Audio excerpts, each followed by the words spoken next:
Yes, my viewers and subscribers, welcome to another episode of Jamaica Politics Uncovered. If it's your first time watching, welcome, new subscriber. If you're returning, welcome back. So I'm going to talk about a few things in this one. The first thing is, I am no longer in denial. Guess, guys, who is no longer in denial? It's the little bit of blood girl. The girl who say, we saw a little bit of blood and thought it was aneurysm. She tells someone she's no longer in denial.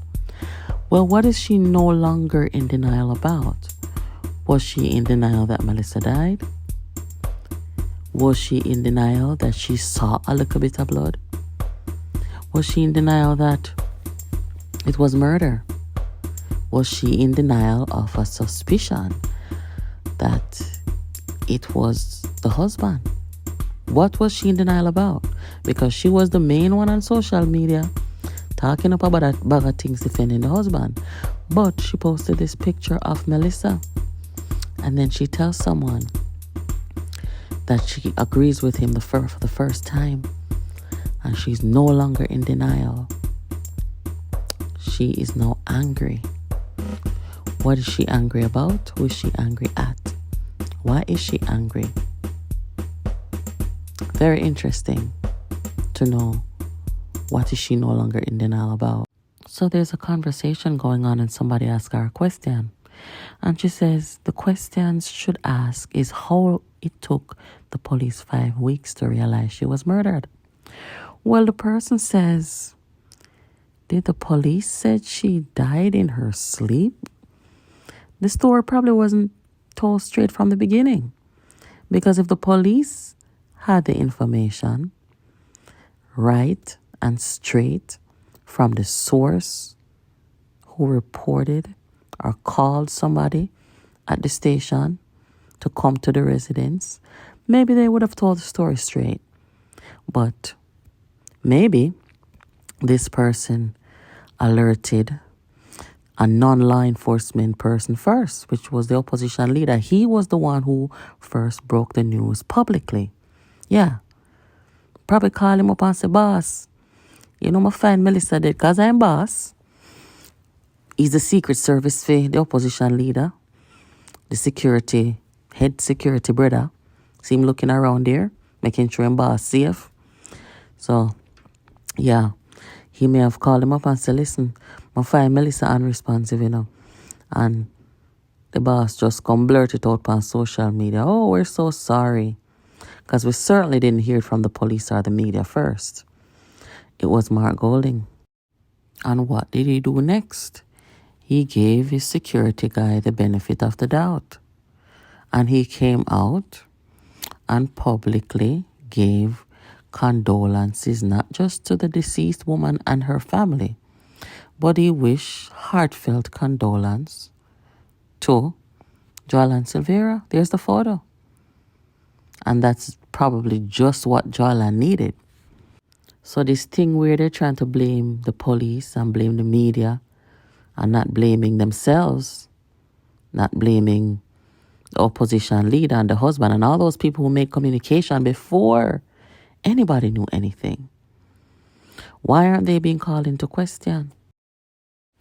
So guys, the next thing we're going to talk about now, this is the list of pallbearers who is supposed to come carry out Melissa to her final resting place.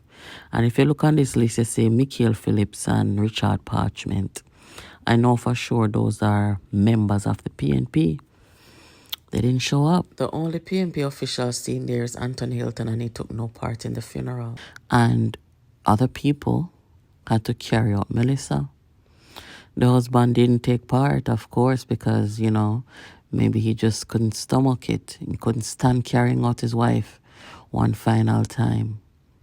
So the other guys, they stepped up and they did. I don't know who is advising these people. Why would PNP think that it would look good or it would be nice to not show up at the woman's funeral, to not pay their final respects to the woman, to not have a presence there?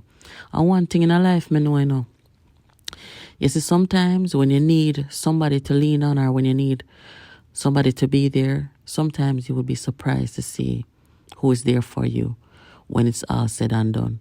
Sometimes the people in where you roll with your whole life when shit hits the fan, they're nowhere to be found. And this is one such situation. Because even Mikhail to the far left, he was at her wedding. See him there. See Ian Hales there. They were at her wedding to celebrate with her. And when it was time to carry her, to walk with her one final time, one last time, they did not show up. So sad. See it there? I demand them, the rest of man them, walking with her, walking her out. Boy, I mean, I know. I want thing, me know mankind unpredictable. You understand? You have to just really careful and know who would step up for you in life or in death. You understand? This not look good. And I like them have to come for support the man. They don't have to sit with him, but showing a presence and speaking, saying something about Melissa. They were at her wedding, but they failed her. They didn't show up. They didn't pay their final respects, and it don't look good. You can go back or listen to the video I did a few days ago asking, Thursday me do it. The funeral was Friday, but in the video I put up on Thursday, I was asking who would be at her funeral. Would the man be there? Would her killer be there? Would the PNP show a presence there? Me that think, say boy, maybe the man would get a medical excuse saying, look, it's too hard for him, he can't make it. Just to leave room for other people to feel comfortable there. But clearly, when it comes to the human conscience, sometimes that can be unpredictable too. Could also be the lawyer who said, hey, you gotta go. So interesting here. No longer in denial. No longer in denial. Maybe they'll turn on him soon. I don't know. Anyway, guys, I'm recommending that you watch this. We thought it was aneurysm comment that she made. And why I still feel that the doctors in PNP should be questioned and interviewed. I saw somebody said Dayton Campbell was the one who signed off on Melissa leaving her home or leaving the crime scene. I don't know if it's true. I'm not confirming it because I don't know, but it is interesting because I saw it yesterday and I remember doing this video questioning which doctors in the PNP may have given medical advice without examining the body and having that body move before the proper authorities saw what was going on and made any pronouncement on it. Go check out that video, guys, and see if it makes sense to Uno. Anyway, we're going to leave this here for now. Keep subscribing, sharing, turning on your notification, guys. And I will catch you in the next video. Thank you for keeping it locked here with Jamaica Politics Uncovered.